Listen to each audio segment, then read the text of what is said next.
अस्सलाम वालेकुम, खुशामदीद, सुबह खैर तमाम देखने वालों को। प्रोग्राम है गुड मॉर्निंग कराची और मैं हूँ आपका मेज़बान मोहम्मद यासिर।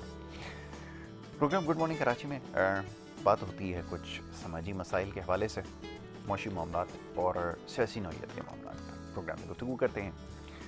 और प्रोग्राम के फॉर्मेट के मुताबिक हमारी कोशिश होती है कि पहले हिस्से में ज़्यादा से ज़्यादा हालात हाज़िर और दीगर मामलात के ऊपर गुफ्तगू की जाए, और जो इसका दूसरा हिस्सा है उसमें सेहत के हवाले से जो आपके मसाइल हैं उसके ऊपर गुफ्तगू की जाए। बहुत सारे पैगामात हमें मौसूल होते हैं, ख़ास तौर पे जो सेहत के हवाले से हमारे मखसूस सेगमेंट्स हैं, उसमें जितने भी डॉक्टर्स हुक्म और तबीब मौजूद होते हैं उनके लिए बहुत सारे सवालात हम तक पहुंचते हैं, और हमारी कोशिश होती है कि ज़्यादा से ज़्यादा जो लोगों के सवालात हैं उसके ऊपर गुफ्तगू की जाए। तो सिलसिला इंशाल्लाह आज वो जारी रहेगा यकीनन, लेकिन प्रोग्राम के पहले हिस्से में तो कुछ बात होगी हालात हाज़रा के हवाले से। इस वक्त जो मुल्की सियासी सूरत हाल है, कहना होगा कि पहले से ज़्यादा पेचीदा है और सियासी कशमकश में बेपनाह इजाफा हुआ है, और समझने की कोशिश कर रहे हैं कि ये जो भी मसाइल हैं ये आखिर कब हल होंगे, ख़ास तौर पे ये जो सियासी अफरा तफरी है ये कब ख़त्म होगी। कुछ अर्से पहले तक बात हो रही थी आम इंतखाबात के हवाले से, लेकिन क्योंकि माहौल साजगार नज़र नहीं आ रहा, इसलिए कहना क़ब्ल अज़ वक्त होगा कि आम इंतखाबात का इनेकाद आया इस साल होगा या नहीं, और ज़िम्मेदारी किसके ऊपर आयद होती है ये शायद अवाम जानते हैं कि सारी सूरत हाल के पीछे कौन से नासिर हैं, क्या इसके अवामिल हैं।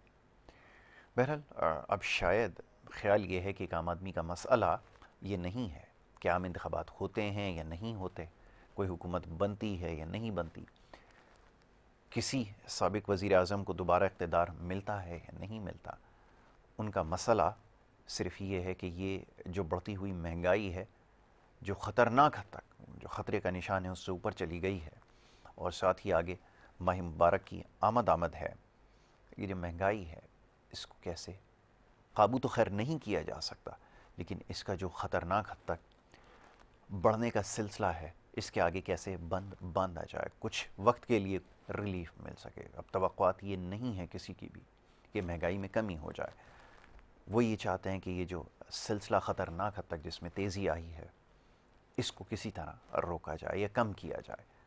इससे ज़्यादा और आवाम तकाज़ा नहीं कर रहा है, क्योंकि वही बात जानते हैं और समझते हैं कि कोई भी हुकूमत हो शायद उसके बस में ये नहीं है कि वो कीमतों को कम कर सके, और जो मुल्क का मुआशी निज़ाम है उसमें कोई बेहतरी ला सके। तो वो उम्मीद जो है वो दम तोड़ चुकी है।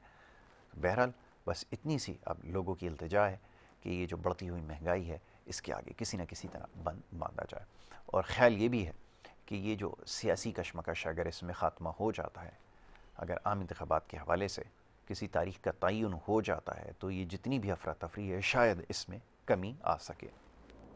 इसके लिए कोशिशें और जद्दोजहद जारी है। इसी हवाले से कोशिश करेंगे आज प्रोग्राम में गुफ्तगू करें। मुल्क की जो सियासी सूरत हाल है, ख़ास तौर पर इस वक्त जो कुछ हो रहा है पंजाब में, सियासत का इस वक्त मरकज़ बना हुआ है, और उसी पे आप देख रहे हैं सुबह से लेकर शाम तक प्रोग्राम्स हो रहे हैं। तो कोशिश करेंगे आज इस मामले पर गुफ्तगू करें और मुल्क की सियासी सूरत हाल का जायज़ा लें। स्टूडियोज़ में मेहमान शख्सियत मेरे साथ यहाँ पर मौजूद हैं। आपका ताल्लुक़ पाकिस्तान पीपल्स पार्टी से, और मरकज़ी रहनुमा हैं, और हमारे प्रोग्राम्स में आप उन्हें अक्सर बेशतर देखते हैं। बड़ी अच्छी गुफ्तगू करते हैं अब्दुल रज़ाक बाजवा साहब, उन्हें मैं खुशामदीद कहूँगा। बहुत शुक्रिया रज़ाक भाई प्रोग्राम में वक्त देने के लिए। रज़ाक भाई, सूरत हाल आपके सामने है, जैसे मैंने कहा अभी इब्तिदा में एक बड़ी लंबी तमहीद बांधनी पड़ती है कि कोई भी सियासी जमात हो, लोग अब समझते हैं कि शायद इन मसाइल का हल किसी के पास नहीं है, और जैसे मैंने ये भी कहा कि उनकी ख्वाहिश ये है कि ये जो बढ़ती हुई महंगाई है इसको कम तो खैर नहीं किया जा सकता, लेकिन इसके आगे खुदारा बंद बांधा बांधा जाए। जा सकता है। और ये जो आगे माह मुबारक का महीना आ रहा है, खैर से कहा यह जा रहा है कि जनाब मुल्क की तारीख का सबसे महंगा तरीन जो है वो महीना होगा अशिया खुर्दनोश की कीमतों के हवाले से और दीगर अजनास की कीमतों के हवाले से। तो कैसे ये मामला काबू आएंगे, कैसे इनको ठीक किया जाएगा, क्योंकि अब तो लोगों के पास उम्मीद ख़त्म हो चुकी है। फरमाइएगा। बिस्मिल्लाहिर्रहमानिर्रहीम। यासिर साहब, बिल्कुल आपने दुरुस्त कहा। जो महंगाई का तूफान है इस वक्त, और फिर रमज़ानुल शरीफ की आमद है। जी। कितना मुक़द्दस माह अल्लाह पाक ने ये दुनिया भर के मुसलमानों के लिए जी। एक तोहफ़ा दिया है अल्लाह बेशक पाक ने। तोहफा है। और देखें कि पूरी दुनिया में सिवाय हमारे, मैं समझता हूँ कि जो जिन ममालिक में मुसलमानों की तादाद बहुत कम है, अक़लियत में है जहाँ जहाँ हम, वहाँ पर भी जो है ना वहाँ की हुकूमतें, वहाँ की इंतज़ामिया, वहाँ के ताजिर, वहाँ के दुकानदार मुसलमानों का बड़ा ख्याल रखते हैं, बिल्कुल। और उनके लिए वो सेल का जो है ना वो लगा देते हैं कि ताकि खाने पीने की अशिया या दीगर जो हमारी ईद के ख़रीदारी होती है, कपड़े हैं, जूते हैं, या जो भी है, उन चीज़ों को वो आम दिनों से, आम दिनों की निस्बत कुछ कम कर देते हैं, बिल्कुल ठीक है। ताकि हर आम और ख़ास जो है वो ख़रीदारी कर सके। हाँ, लेकिन बदकिस्मती से यासिर साहब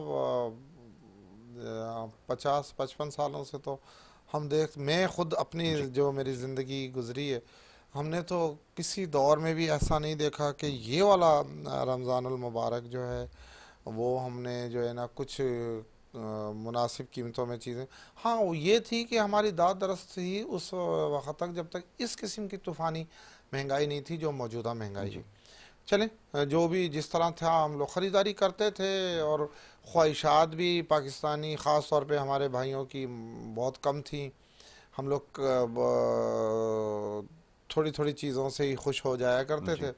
अब जैसे जैसे महंगाई आई है, जैसे जैसे सहूलतें हमें मौसर हुई हैं, तो हमारी ख्वाहिशात भी बहुत ज़्यादा, और ख्वाहिशात की ज़द में आके हम लोग जो है वो फंस गए। रहा महंगाई का, महंगाई तो मौजूदा हुकूमत, मैं समझता हूँ कि इनके बस में ही नहीं है। अगर प्राइम मिनिस्टर साहब इस महंगाई को जो है वो रोकने की कोशिश कर रहे हैं, वो दिन पर देखें, ये इक़्तिदार इसलिए नहीं लिया था पीडीएम ने या कुलीग हुकूमत ने, मौजूदा सियासतदानों ने, जो हमारे इत्तेहादी हैं पाकिस्तान पीपल्स पार्टी के साथ, ये इस वक्त जो इक़्तिदार हमने लिया नहीं, बल्कि दिया गया है। दिया गया है। और आप देखें कि जिस तरह अगर इक़्तिदार ना लेती पीडीएम, हालांकि मौजूदा वफाकी गवर्नमेंट को पता था कि ये जो है ये इक़्तिदार नहीं है, ये समझें कि आपकी सियासत का खात्मा है। खात्मा है। लेकिन देखें, हमारी सियासत हमारी रियासत से बड़ी नहीं है। बहुत खूब। हमारी रियासत बहुत बड़ी है, अल्हम्दुलिल्लाह। ये वतन है, इसमें इसमें 40 लाख लोगों ने जानों की कुर्बानियाँ दी थी। ऐसा ही। हमने ये कल एक एज ए मुसलमान हमने, हमारे आबा अजाद ने बड़ी कुर्बानियाँ दी हैं, जी। हमारे बाप दादाओं ने बड़ी कुर्बानी, बिल्कुल ठीक। तो ये वतन हासिल हुआ। तो जिस वक़्त सिपाही सालार जो साबिक़ जनरल बाजवा साहब थे, उन्होंने इमरान खान को इक़्तिदार दिलाने में पहले तो बड़ा रोल प्ले किया। जी। उन्होंने कहा कि यार पता नहीं इस मुल्क में ये बंदा इतना जो है ना खूबसूरत, बात देखे ना, ये कौल और फेल में तजाद क्या होता है कि जी मैं कहूँ क्या करूँ क्या। करूं क्या। तो उस वक़्त के सिपा सलार ने इमरान खान की चिकनी चिकनी मीठी मीठी बातों में आकर के उसने कहा यार ये कुछ करने का जज्बा रखता है, बकाया सियासतदान तो शायद नहीं कर पाएंगे। तो उन्होंने इसको इक़्तिदार दिलाने में बड़ा रोल प्ले किया, और जनाब को कौमी असम्बली की सीटें भी पूरी करके दी, जनाब को जितवाया भी, जनाब को फिल्टर में दूध भी पिलाया, उनको इनके इनके फिल्टर निपल रोज़ तब्दील भी किए, और बड़ा साथ दिया, मैं तो जनरल बाजवा को खराज तहसीन पेश करता हूँ कि उसने जो है ख़ास तौर पे इस बंदे के लिए तो बड़ा काम किया, अगर पाकिस्तान के लिए नहीं किया या दीगर सियासी जमातों के, इस बंदे के लिए उस बंदे ने बहुत काम किया। और देखें कि हाँ, इमरान खान की जो एक फितरत है, जो जिस तरह ये इनकी एक रवायत है खान साहब की कि जो इनके साथ भला करता है, ये उनके, इस मुल्क ने भी इसके साथ भला किया। जी। इसको 10-12 साल की उम्र से इज्जत देना शुरू की बिल्कुल। इन पाकिस्तानियों ने। जी। हालांकि जनाब को इतना अच्छे क्रिकेटर तो थे नहीं, लेकिन इन्हें इन्हें इन्हें जो है, आप जावेद मियाँदाद साहब की बातें सुने, जो इनके कुलीग थे सीनियर बिल्कुल। थे, कुलीग थे, तो वो आप हैरान हो जाएंगे। तो बात दरअसल सर आ गई थी महंगाई की। महंगाई का तूफान तो ये थमने वाला नहीं है, ना रुकने वाला है। हाँ, मैं चीफ मिनिस्टर सिंध सैयद मुराद अली शाह साहब से, कमिश्नर कराची से, और आप पाकिस्तान पीपल्स पार्टी के दीगर वज़रा से हमारी हुकूमत है इंशाल्लाह सिंध में, और आगे कराची गवर्नमेंट भी बनने जा रही है मेयरशिप ऑफ पाकिस्तान, कि ये जो सिविल इंतज़ामिया है, यानी डिप्टी कमिश्नर है, असिस्टेंट कमिश्नर है, मुख्तियार कार होता है, और ख़ास तौर पे ये जो एक गवर्नमेंट की ब्यूरो एंड चीफ शायद एक इदारा भी बनाया हुआ है जो चीज़ों के प्राइस कंट्रोल जी। करता है, इनको मुतारिक करने की ज़रूरत है। तो इस पे सूबाई गवर्नमेंट इंशाल्लाह कर भी रही है। डीसीज वगैरह जो हैं वो मैदान में आ चुके हैं, असिस्टेंट कमिश्नर।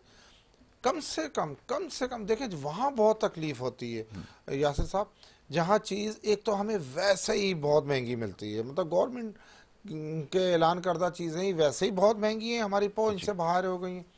ऊपर से जो हमारे ताजिर हजरात हैं जिन्होंने अब ये तहिया किया हुआ है कि हमने 24-25 रमज़ानों तक अपने मुसलमान भाइयों की, पाकिस्तानियों की खाल उतारनी है, ऐसा ही है। और फिर सही कहा हमने आपने। 27वीं शब गुजारनी है मदीना मुनव्वरा में। यानी उन्होंने बड़े बड़े पैकेज अभी से ख़रीद लिए हैं। जी।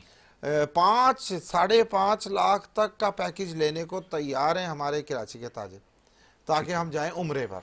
तो मेरी गुजारिश ये है, मैं उन ताजिर भाइयों से भी ये गुजारिश करूँगा कि देखें, जाना तो हमने वहाँ सवाब के लिए, अल्लाह अल्लाह सुबहान अल्लाह को राज़ी करने के लिए जाना है। 27वीं शब हाँ आप सबको नसीब करे, हमें भी नसीब, लेकिन कम से कम अगर हम माल ज़ख़ीरा करके और ज़्यादा मुनाफा कमा के, महंगाई करके, मुसलमानों की, अपने भाइयों की, पाकिस्तानियों की आहें बद्दुआएँ ले करके अगर हमने इस उम्रा रविश करना को है, तो तर्क मैं करना समझता होगा हूँ कि जी। सबसे बड़ा उम्रा तो ये है कि हमें कम से कम, ठीक है हम सस्ता ही नहीं कर सकते, ठीक है हम भला नहीं कर सकते तो बुरा भी ना करें। बिल्कुल आप नहीं सर। अपनी कीमतें, हमारे ताजिर भाई की कीमतें लें, बिल्कुल बिल्कुल ठीक है। लें, और मुनाफा जायज़ भी लें, मुनाफा मुनाफा कमाएं, भी लें। बिल्कुल लेकिन ठीक है। खुदाया रमज़ानुल मुबारक का महीना आ रहा है, और ये आपके लिए भी अल्लाह पाक ने रहमतों का महीना बनाया बिल्कुल है, ठीक हमारे है। लिए भी रहमतों का बेशक महीना ऐसा ही बनाया आपने बिल्कुल बजा फरमाया।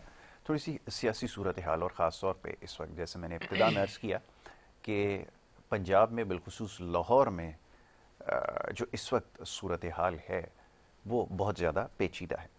तो इस वक्त लाहौर से ही हमारे साथ तज्ज़ियाकार हैं सैयद मोहम्मद अली मेहदी साहब। उनको मैं इस हमारी जो नशिस्त है उसमें खुशामदीद कहूँगा। बहुत शुक्रिया मेहदी साहब प्रोग्राम में हमें वक्त देने के लिए। मेहदी साहब मेरी आवाज़ सुन सकते हैं आप? आ रही है आपकी आवाज़ जनाब? जी, मैं चाहूँगा ज़रा इस हवाले से बात हो जाए, जो इस वक्त मुल्क की मजमूई सियासी सूरत हाल है, बिलखुसूस उसमें भी जो इस वक्त पंजाब और लाहौर में जो इस वक्त कैफियत है, मैं चाहूँगा ज़रा इसका तस्करा कीजिए कि क्या कुछ देख रहे हैं, और गुज़िश्ता शब से लेकर इस वक्त तक जो सूरत हाल है कैसे उसको काबू किया जाएगा, फरमाइएगा। बस ये आपके सामने ही है, सारी दुनिया को पता लग गया, पाकिस्तान का तमाशा बन गया है पूरी दुनिया में, आलमी जी। दुनिया में। इस वक्त आप ना रूल ऑफ लॉ है, ना कोई अदलिया के हुक्म हकाम की कोई परवाह हुई जा रही है, ना ही कोई मेच्योरिटी का मुजाहरा किया जा रहा है। मैं एक किसी साइड पे नहीं कहूंगा, हर तरफ ये है। और एंड में पिस कौन रहा है? सिर्फ पाकिस्तान की अवाम, नौजवान जो जोश में हैं वो पिस रहे हैं। पुलिस के एहलकार जो बेचारे अपनी ड्यूटियों के लिए आते हैं वो इस तरीके के खतरे का निशाना बन रहे हैं। तो इस वक्त एक जंग ही लगी हुई है ना जी, आपकी लाहौर की मार रोड के ऊपर एचएसएन कॉलेज के साथ, जहाँ जिसने पाकिस्तान की तालीम में कितने ज्यादा खिदमत की और कितने ज्यादा लोगों जी को जी, तालीम बिल्कुल याफ्ता बिल्कुल की है, उस कॉलेज के साथ ये सब कुछ हो रहा है। वो बिल्कुल बच्चे इस ठीक है। वक्त क्या देख रहे होंगे, क्या सीख रहे होंगे कि किस तरीके से आपने दुनिया में आगे अपनी चीजें मनवानी है। मेरा ख्याल है जो भी है हमारी कौम के लिए ये बड़ा मुश्किल और एक शर्मनाक वक्त गुजर रहा है, जिस तरीके से ये सारी हैंडलिंग हो रही है, क्योंकि सारी लीडरशिप हमारी पॉलिटिकल से कुछ 70+ माइनस है। जी और जी। नौजवानों के लिए क्या इस वक्त दिखाया जा रहा है और क्या किया जा रहा है, वो आपके सामने शर्मनाक ही एक बात है, जिस तरीके से सारा मामला लाहौर में, और पाकिस्तान को दुनिया में मजाक उड़ाया गया है, जी, उड़ रहा है। इंडिया आपका अलहदा मजाक उड़ा रहा है, अगर आप उनके न्यूज चैनल देखें, इंटरनेशनली जितने भी देखें, वो सारे हंस रहे हैं आपके ऊपर, बिल्कुल। क्योंकि जमहूरियत भी एक लिमिट्स में होती है, डेमोक्रेसी की भी एक लिमिट्स होती है, इदारों का एक एहतराम होता है। अगर आप इदारों का एहतराम ही नहीं कर सकते, और अगर आप किसी इस तरीके से अपने नौजवानों को एक अच्छी मिसाल नहीं काम कर सकते, तो फिर क्या फ्यूचर होना है? कल को जिसकी लाठी उसकी बहस हो जानी है। तो इस तरीके से कोई भी किसी की आ जाए, तो इस तरीके से मेरा ख्याल है कि बड़ा ही खौफनाक मनाजिर है हमारी कौम के लिए, और हमें सबको सोचना चाहिए, बिलखसूस कराची की आवाम को, जो एक पढ़ा लिखा शहर है, मेहनत कश लोगों का शहर है, वो शहर है जिसने पूरे पाकिस्तान को रोजगार देता है। पूरे पाकिस्तान की लोग हर जगह से पाकिस्तान के वहां पे जाके अपना बेरोजगार जिंदगी बसर करते हैं। यहाँ के लोगों को तो बिलखसूस ये चीज देखनी चाहिए कि हम किस तरीके से, किस खौफनाक मुस्तकबिल की तरफ लेके जा रहे हैं, क्योंकि जो इसका वाहिद हल है वो यही हो सकता है कि इलेक्शन, मगर इलेक्शंस का भी एक वक्त होता है, एक जो भी एक वक्त है उसके मुताबिक हो, और इदारों को भी चाहिए कि उस वक्त की पाबंदी करें, क्योंकि हम सब एक कानून के ढांचे में रहते हैं, और उसी के मुताबिक कॉन्स्टिट्यूशन के साथ चलना चाहिए। जिस तरीके से भी ये मेरी एक दुआ भी है पाकिस्तानी शहरी के नाते, और इस सारे मामलात को देखते हुए, कि ये अब मेरा ख्याल है अब वक्त आ गया है कि हमें कौम को फैसला करना चाहिए कि इस तरीके की एक्सट्रीम चीजें और एक्सट्रीम अपनी एक चीजें दिखाना दुनिया में इस वक्त, जब जंगों से, लड़ाइयों से मामलात हल नहीं होते, बैठ के बातों से और इकोनॉमिक ग्रोथ से, ताकि लोगों को 2 वक्त की रोटी इज्जत से उनके घरों के ऊपर छत हम दे सकें, ये सारे मामलात जो है हमारी कौम में नहीं। नौजवान बेरोजगार है, फ्रस्ट्रेटेड है, इवन बुजुर्ग हमारे परेशान हो चुके हुए। एक ऐसा वक्त है कि हर उम्र का तबके का बंदा परेशान है। अल्लाह से ही दुआ है कि अल्लाह इन हमारे लीडरान को ही कोई अकल दे, कोई किसी तरीके से इन्हीं में ही हौसला पैदा करे, क्योंकि अल्लाह ने सबसे बड़ा सबक तो हमें हौसले का दिया है, और वही मुझे नजर नहीं आता हमारे किसी भी क़यादत में जो इस वक्त इस प्ले में हिस्सेदार है सारे मामलात में। बिल्कुल ठीक है। अली मेहदी साहब ने बिल्कुल वजह फरमाया कि ये जो इस वक्त सूरत हाल है, खास तौर पे लाहौर की जो सूरत हाल का इन्होंने तस्करा किया, तो लाहौर पाकिस्तान में आवाज आ रही है सर? जी आपकी आवाज़ आ रही है, लाइन पे ही रहे हैं अली मेहदी साहब, लाइन पे ही रहें। तो यकीनन सूरत हाल बहुत ज़्यादा पेचीदा हो चुकी है, और ख़ास तौर पे जैसे भी मैं देख रहा था, ख़बर मेरी नज़र से गुजरी है कि रात भर जो कुछ होता रहा, मैदान जंग जो है वो बन गया इलाका, और साथ ही एक लाहौर खूबसूरत शहर है, पाकिस्तान के एक चंद ऐसे शहरों में शुमार होता है, या मैं तो कहता हूँ कि सर फहरिस्त है, कि जिसकी खूबसूरती मिसाली है।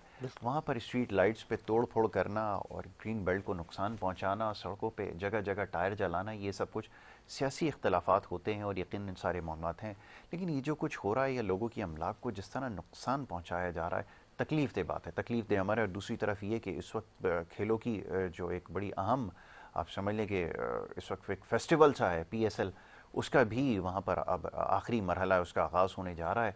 दुनिया भर से वहाँ पर जो है साफ़ी भी मौजूद हैं, और सब लोग देख रहे हैं क्या हो रहा है। जी बाजवा साहब। यासिर साहब देखें, बड़े अफसोस की बात है ये, लाहौर हमेशा अमन, मोहब्बत और शांति का शहर रहा है। लाहौर ने हमेशा खुशियाँ बांटी हैं, वो हमारा बहुत ही पाकिस्तान का एक दिल कहलाने वाला शहर है, और मैं समझता हूँ कि वो इमरान खान के शर से वो शहर भी महफूज नहीं रहा। और आप देखें कि आप साबिक़ वज़ीर आज़म हैं, अपने आप को पाकिस्तान की सबसे बड़ी सियासी जमात का सरबराह कहते हैं, और अपने आप में बने हुए भी हैं, और किस तरह ये बंदा बुज़दिली का मुजाहरा कर रहा है, किस तरह ये खौफज़दा है कि मुझे गिरफ्तार कर लेंगे, मुझे। भाई आपके करतूत क्या थे? आप अच्छा, कोई गवर्नमेंट आपको, मौजूदा पंजाब गवर्नमेंट या वफाकी गवर्नमेंट आपको गिरफ्तार नहीं कर रही, आप अदलिया के मुल्ज़म हैं, आप अदलिया में पेश नहीं हो रहे, आप जजेस का मजाक उड़ा रहे हैं। आपने पाकिस्तान में एक नई रवायत पैदा कर दी है कि कोई भी जत्था हो जिसके पास 400-500 हज़ार लोग हों, चाहे वो किसी भी जुर्म में मुलव्वस हो, उसको आप गिरफ्तार नहीं। एक तो पहले तो इंतज़ामिया गिरफ्तार करने की जरूरत नहीं कर सकती जी, और फिर अगर इंतज़ामिया में जरूरत आ भी जाए तो वो आप अदालतों का मजाक उड़ाएंगे, अदालतों से आज़ाद होने की। और जब आपको ये यकीन हो जाए कि अब अदालतों के शिकंजे में मैं आने वाला हूँ और आपका कोई भी बहाना करके। आप देखें कि इस शख्स ने इसने हैट्रिक पूरी कर ली है। ये बंदा बहुत बड़ा नौसरबाज है। इस बंदे ने आज तक अदालत किसी भी कि पाकिस्तान के आइन को, हमेशा ये आइन और कानून की बात करता था, यूरोप की हमें मिसालें देता था, कहता था कि क्या कोई किसी प्राइम मिनिस्टर पर इल्ज़ाम हो तो वो अपने सीट पर बैठ सकता है, कि क्या वो अदालत।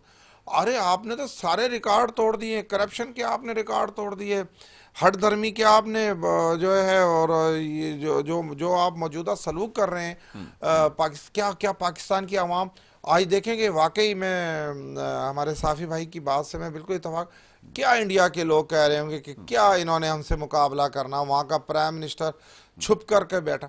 भाई आप आ जाएं, आप गिरफ्तारी दे दें, अदालतों में पेश हो जाएं, और आप समझते हैं पाकिस्तान की आवाम या कानून बिल्कुल आपको बेगुनाह नहीं समझता। आप अगर ये समझते हैं कि जी आप बहुत बड़े हातम ताई हैं इस मुल्क के, तो आप पेश हो जाएं अदालतों में। अदालतों में आपको तो फौरी जमानत मिल जाती है। खाली जज आपको देखना चाहते हैं, उन्हें भी मैं एहतराम से कि शायद आपको देखना चाहते हैं वो, तो आप चले जाएं, अदालतों का एहतराम करें, जजेस का एहतराम करें। आप देखें इस मुल्क में एक झूठे मुकदमे में क्या जुल्फ़िकार अली भुट्टो ने किसी को कत्ल किया था। आप देखें उस शहीद को पाकिस्तान पीपल्स पार्टी उन्होंने बनाई, कितनी जद्दोजहद की, वफाक की अलामत एक पार्टी बनाई और प्राइम मिनिस्टर बने। और आप देखेंगे 3 साल भी उन्हें इक़्तिदार नसीब नहीं हुआ, और वहाँ की उस वक्त की डिक्टेटरशिप ने उन पर वार किया, उनको एक झूठे कत्ल के मुकदमे में फांसी चढ़ाई, सूली चढ़ाया, पाकिस्तान पीपल्स पार्टी के कारकुनान को कोड़े मारे, एक कारकुन को नहीं हजारों की तादाद में गिरफ्तार किया, जिला वतन हुए बहुत बड़ी तादाद पाकिस्तान पीपल्स पार्टी के कारकुन और ओहदेदारान की, चारों सूबा से जिला वतन हुए, जो 5-5, 10-10 साल जिन्हें अपने बच्चों का मुंह देखना नसीब नहीं हुआ, पाकिस्तान की धरती देखने को तरसते थे बगैर किसी गुनाह के। लेकिन पाकिस्तान का परचम, पाकिस्तान जिंदाबाद कहना हमारे किसी वर्कर के मुंह से जो है ना, पाकिस्तान के खिलाफ कोई बात नहीं निकली। और देखें हमने जद्दोजहद की। मोहतरमा बेनज़ीर भुट्टो साहिबा, यानी जो एक लड़कपन की उनकी उम्र थी, पहले तो उन्होंने अपने वालिद साहब के साथ ज़्यादती हुई, इतनी बड़ी ज़्यादती हुई, उन्होंने बर्दाश्त की, देखा, फिर भी पाकिस्तान के साथ खड़ी रहीं, और जब वो पाकिस्तान आई गिरफ्तार हुई, ज़िया-उल हक के सारे जबरों का निशाना बनी, लेकिन पाकिस्तान जिंदा, सबसे अवलीन तरजीह पाकिस्तान पीपल्स पार्टी ने पाकिस्तान को दी, और रिहा हुई, दोबारा स्ट्रगल की, जद्दोजहद की, इक़्तिदार में। फिर आप मौजूदा जो हमारी क़यादत है पाकिस्तान पीपल्स पार्टी की, मैं मिसाल दे रहा हूँ, मैं तारीफ़ें नहीं कर रहा हूँ पाकिस्तान पीपल्स पार्टी की। मैं अगर कोई पाकिस्तान की आवाम, दुनिया भर की आवाम मुझे सुन रही है, मर्द हुर देखें आसिफ अली जरदारी साहब के, जब, क्योंकि बिलावल भुट्टो साहब हमारे चेयरमैन साहब बहुत छोटे थे जब, तो आप देखेंगे जिस वक्त पार्टी की कमान आसिफ अली जरदारी साहब के हाथ में आई, तो आपने उनके साथ देखें 10 साल कराची सेंट्रल जेल, मुझे याद है मोहतरमा बेनज़ीर साहिबा खुद मिलने जाती थी उनसे, और झूठे करप्शन के केसेस में उन्हें 10 साल में एक कोई बंदा कह दे आसिफ अली जरदारी ने कहीं लूज टॉकिंग की हो, पाकिस्तान के खिलाफ बात की हो, इदारों के नहीं, वो 10। अरे बाबा ये जो तब्दीली खान है, ये तब्दीली खान क्यों जेल से डर रहा है? जेल, हमारे यहाँ तो एक रवायत है, हमारे यहाँ तो एक कहावत है कि भाई जब तक सियासतदान जेल नहीं जाता वो सियासतदान नहीं बनता। अरे बाबा आप चले जाओ यार, कुछ नहीं होता आपको। ठीक है, आप बुज़दिली का मुजाहरा ना करो, बहादुर लीडरों के तौर पे सामने पूरी कौम, पूरा पाकिस्तान थू थू कर रहा है कि ये बंदा था जिसके पीछे हमने वक्त ज़ाया किया। अच्छा, एक ब्रेक के लिए कहा जा रहा है, एक मुख्तसर सी ब्रेक यहाँ पर लेनी होगी, और ब्रेक के बाद जब वापस आएंगे तो गुफ्तगू के सिलसिले को जारी रखेंगे। आप देखते रहिए programme good morning Karachi.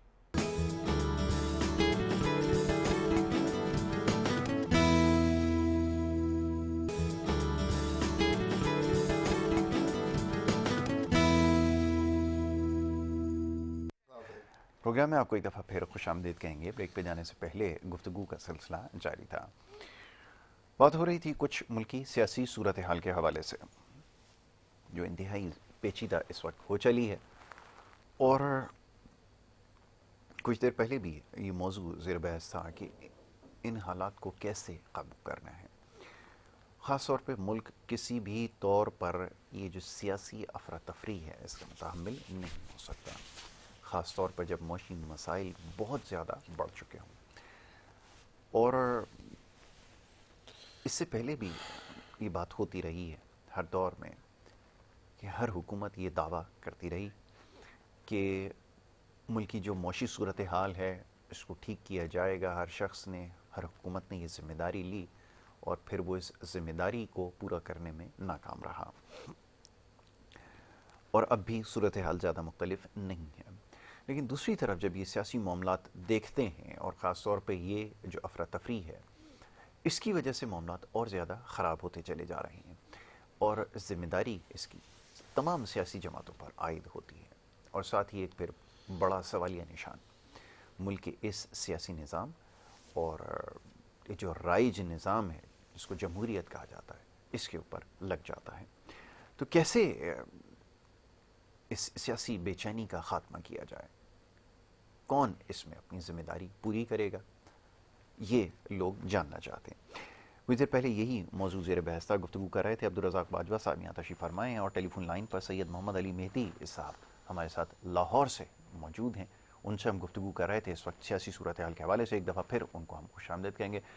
Ali Mehdi साहब, ये फरमाइएगा कि ये जो सियासी बेचैनी है, बहरहाल जितनी भी मुल्की सियासी जमातें हैं ये सबकी ज़िम्मेदारी है कि वो इसको ख़त्म करने में अपना किरदार अदा करें, लेकिन यहाँ पर हम देखते हैं कि तमाम ही सियासी जमातें इस ज़िम्मेदारी को पूरा करने में नाकाम नज़र आ रही हैं। और दूसरी तरफ जो मौशी मामलात हैं वो यकीनन आपके इल्म में है कि बहुत ज़्यादा पेचीदा हो चुके हैं। कैसे इन मामलात को हल किया जाएगा, ये चाहूँगा ज़रा इस पर बात की जाए, फरमाइएगा। मेरी आवाज़ जो है वो शायद अली मेहदी साहब तक नहीं जा रही। यही सवाल मैं रज़ाक बाजवा साहब के सामने रखूँगा। जी रज़ाक भाई फरमाइएगा। यासिर भाई, सियासी बेचैनी तो उसको मिलकर ही सारी सियासी जमातें उसका ख़ात्मा कर सकती हैं। ठीक है। अगर अगर अगर पीटीआई की क़यादत और चेयरमैन जो हैं इनके इमरान खान साहब, वो समझते हैं, वो अपने आप को पाकिस्तान का सबसे बड़ा हमदर्द समझते हैं और वो पाकिस्तान का सबसे बड़ा खैर ख्वाह है, तो उन्हें चाहिए कि सियासी जमातों के साथ मुज़ाकरात करें, सियासी जमातों के साथ बैठें, मैं और बैठ कर के इस मुल्क को आगे चलाने की प्लानिंग का हिस्सा बने। और देखें कि इनके सामने बहुत बड़ी मिसाल हैं। आप 3 बार नवाज शरीफ साहब को इक़्तिदार से निकाला गया जी। और किस तरह निकाला कि सारी दुनिया ने देखा। और 2 बार मोहतरमा बेनज़ीर भुट्टो साहिबा को इक़्तिदार से निकाला गया। जी। जी। और दोबारा स्ट्रगल करनी पड़ती है, सियासी जमातें दोबारा इलेक्शन में जाती हैं। ये सीख लें। मैं 72 साल सियासतदान से मुखातिब हूँ, तब्दीली खान साहब से, कि आप सीख लें यार, आप देख लें कि हमारे मुल्क में क्या होता आया है, कैसे चलना है। अब आपकी मर्जी से तो ये मुल्क नहीं चल सकता। अच्छा, हमने इस पाकिस्तान के ताकतमंद इदारों ने, एस्टेब्लिशमेंट ने आपको ताकत दी, आपको 3.5 साल इस मुल्क की भागदौड़ आपके हाथ में दी। आपने क्या पैदा की है? फरागोगी पैदा की है आपने बुशरा बीबी पैदा की है, आपने क्या पैदा किया है? आपको मौका मिला था, आप हमें डैम बना कर देते, आप हमें एयरपोर्ट्स बेहतर करके देते, आप हमें जो है सड़कें बना करके देते। आपने तो बड़ा जुल्म जो किया है, सबसे बड़ा जुल्म जो किया है, जो हमारा चाइना के साथ मिलकर, उसे क्या कहते हैं यासिर साहब, वो सी पैक चलता हुआ सी पैक, जिससे हमने सेंट्रल एशिया के साथ हमारी तिजारत का, सफ़र का, ये जो हम छोटे छोटे मुल्कों में जाने के लिए फ़्लाइटें, जहाज़ें ढूंढते हैं, हम बसों में जाते, हम पब्लिक का पैसा भी बचता, वक्त भी बचता, तिजारतें होती हैं, और उसके कितने बेनिफिट आ रहे थे हमारे मुल्क में। मैं तो ये समझता हूँ, मैं इल्ज़ाम नहीं लगा रहा, मैं ये समझता हूँ कि इमरान खान को शायद लाने का मकसद सी पैक को मुलतवी करना था, इस मुल्क की तरक्की को रोकना था, इस मुल्क की खुशहाली को रोकना था। तो आप कोई पाकिस्तान में का इदारा ऐसा है या अदलिया, आला अदलिया, सुप्रीम कोर्ट से मैं गुजारिश करूँगा क्या आपने कभी इस पर आज खुद नोटिस लिया है कि सी पैक भाई हमारे मुल्क का किसने बंद किया जी। और क्या वजूहात थी बंद करने की? आप देखें कि ये इमरान खान को ये फैसला करना पड़ेगा कि उन्हें सारी सियासी जमातों के साथ बैठना पड़े। अब वो देखें कितनी खूबसूरत बात है, वो कहते हैं कि जी मौजूदा जो सिपाही सलार हैं हमारे हाफिज साहब, बोलता उनके साथ तो मुझे बिठाएं, बड़ा बेचैन है। सदर ममलिकत को इसने आरिफ अलवी साहब को इतना परेशान किया हुआ है इस बंदे ने कि कुछ भी करो मुझे बिठाओ उनके साथ। और जो साबक सिपा सलार थे फौज के जनरल बाजवा साहब, कहता उन्हें उन्हें उनका कोर्ट मार्शल करो। कोर्ट मार्शल कह रहा हूँ, बिल्कुल यानी ठीक। ये पार्टी पाकिस्तान को अपनी विरासत और रियासत समझती है। ये इनका एक अपना रूल है। ये अपने हिसाब से पाकिस्तान। ये इमरान खान बेहतर, मैं उनको मशवरा दूंगा कि आप आए सियासी जमातों के साथ बैठें, अपने रवैयों की, अपने झूठे जो आपने इल्ज़ाम लगाए थे उनकी माफ़ी मांगें और मिल करके हम अपने मुल्क को इन परेशानियों से, महंगाई से, भूख से, अफलास से, पानी से, सैलाबों से और बदलते हुए मौसमों की परेशानियों से हम अपने मुल्क को बचाएं। ठीक। ये तरीका नहीं है खान साहब। इस तरीके से आप चूहों की तरह छुप के बिलों में घुसे हुए वर्करों को आपने रोड पर बिठाया हुआ है, बहनों बेटियों को आप बाहर निकलवाते हैं, खुद आप बाहर नहीं आते हैं। और आप ऐसा ना करें, बहादुर बने और आए, ये मुल्क की बेहतरी के लिए ठीक। फैसले करें। ठीक है। अली मेहदी साहब मेरे साथ लाइन पर इस वक्त मौजूद हैं। आपको मेरी आवाज़ आ रही है मेहदी साहब? अच्छा, लाइन ड्रॉप हो गई है गालिबन। वक्त मेरे पास अब महदूद रह गया है और रज़ाक बाजवा साहब से बात हो रही थी। ये जो ख़ास तौर पे इस वक्त सियासी सूरत हाल है। बाजवा साहब अब ये बताइए कि ये जो जितनी भी PDM की इत्तेहादी जमातें हैं, इनकी भी एक बड़ी ज़िम्मेदारी है। और अब माजी में जब आपने तस्करा किया कि जब हुकूमत हुआ करती थी एक जमात की जिनके पास वाज़ेह अक्सरियत तो मैं नहीं लफ्ज़ इस्तेमाल कर सकता, जिनके पास अक्सरियत बहरहाल थी, उसके अलावा 3 सूबों में उनकी हुकूमत भी मौजूद थी, तो ये कहा जाता था कि जनाब ज़िम्मेदारी उनके ऊपर आयद होती है और वो। अच्छा, मेहदी साहब लाइन पर है। मेहदी साहब मेरी आवाज़ आप सुन सकते हैं?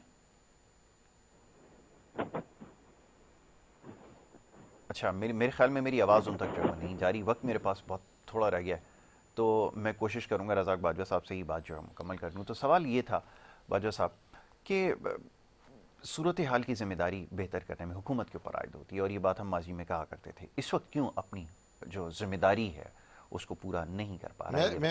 मैं ये समझता हूँ यासिर साहब कि हुकूमत किस तरह से अपनी जिम्मेदारी निभाए। इमरान खान के सिर्फ मैं समझता हूँ कि पैर नहीं पकड़े, बकाया तो देखें वो किस तरह मुंह चिढ़ा रहा है उस वजीर दाखिला के साथ जिस पर उस बंदे की ख्वाहिश पर 15 किलो हीरोइन डाली गई। उसकी बर्दाश्त देखो। मैं राना सनाउल्लाह को सलाम पेश करता हूँ, मैं उनकी हौसलों को कि वो शख्स इतना ताकतवर होते हुए भी कोई गैर कानूनी काम नहीं कर रहा। देखें वो बंदा अदालतों का मुल्ज़िम है, अदालतें उसको कह रही हैं कि जी आए आप पर इल्ज़ाम है तो आप साबित करें और बरी होए अपने घर पे जाएं। बिल्कुल ठीक है। कितनी फैसिलिटी दे रही हैं अदालतें उनको।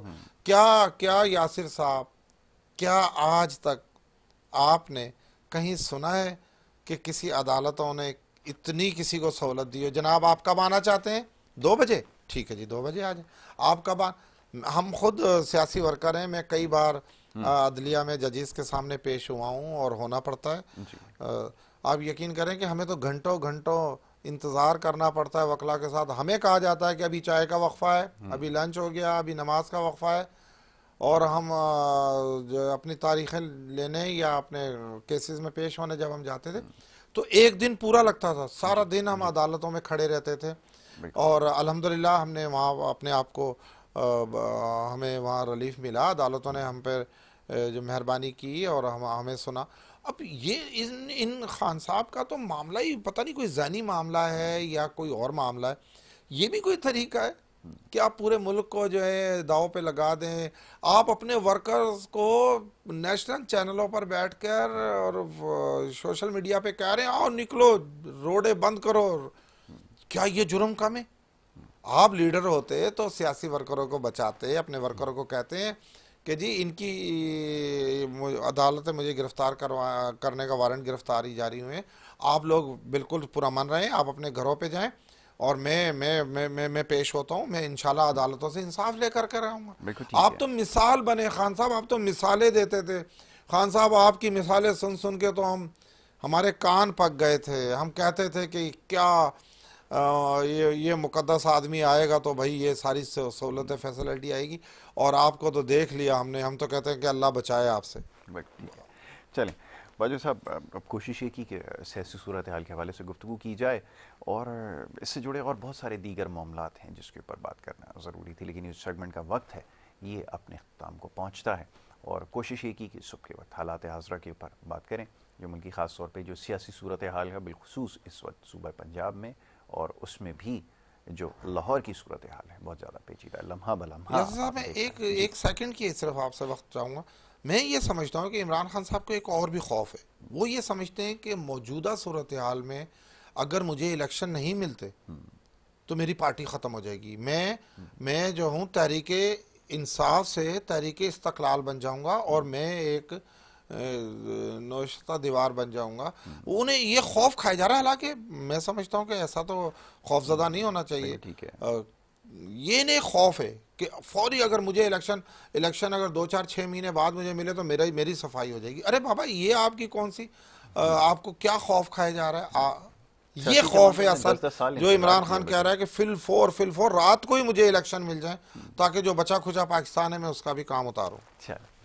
इससे ज़्यादा और क्या कहा जा सकता है। बहरहाल ये सबकी अपनी राय है, और कोशिश करते हैं कि प्रोग्राम में इस हवाले से गुफ्तगू की जाए, और क्योंकि इस वक्त जो सियासी सूरत हाल है वो साजगार नहीं है, और सुबह का वक्त है, हमने बहुत सारे लोगों से रब्ता करने की कोशिश की जो कि इस वक्त मुमकिन नहीं हो सका। बहरहाल सेगमेंट अपने अख्ताम को पहुँचता है, दूसरे सेगमेंट की तरफ हमें बढ़ना होगा। इससे पहले एक वक्फा है, वक्फे के बाद वापस आएंगे। आप देखते रहिए प्रोग्राम गुड मॉर्निंग कराची।